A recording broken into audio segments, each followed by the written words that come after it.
శివరాత్రి రోజు ఉపవాసం చేసే వాళ్లకు ఉల్లి వెల్లుల్లి వేయకుండా చేసుకునే సగ్గుబియ్యం కిచిడి పొడి పొడిగా రావాలంటే ఇలా ట్రై చేయండి. ఈ కిచిడిని కండి డిలైట్ సగ్గుబియ్యంతో చేశాను. ముందుగా ఒక కప్పు సగ్గుబియ్యం తీసుకొని 3-4 టైమ్స్ వరకు నీట్ గా వాష్ చేసుకొని అదే కప్పు తోటి ఒక కప్పు వాటర్ పోసుకొని 2 అవర్స్ పాటు సోక్ చేసుకోవాలి. తరువాత ప్యాన్ లోకి హాఫ్ కప్పు పల్లీలు వేసుకొని ఫ్రై చేసుకొని బరకగా గ్రైండ్ చేసుకోవాలి.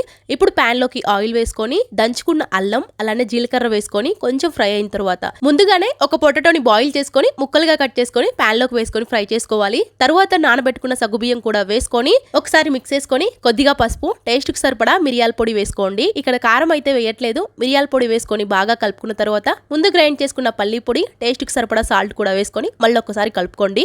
ఈ ప్రాసెస్ అంతా మీడియం ఫ్లేమ్ లో పెట్టుకొని చేయాలి. ఫైనల్ గా ముందు ఫ్రై చేసి పెట్టుకున్న పల్లీలు, ఒక హాఫ్ చెక్క నిమ్మరసం, కొంచెం కొత్తిమీర వేసుకొని లైట్ గా కలుపుకొని వేడిగా సర్వ్ చేసుకుంటే చాలా టేస్టీగా బాగుంటుంది. ఈసారి ఫెస్టివల్ కి ఇలా ట్రై చేయండి. పొడి పొడిగా వస్తుంది, టేస్ట్ చాలా బాగుంటుంది.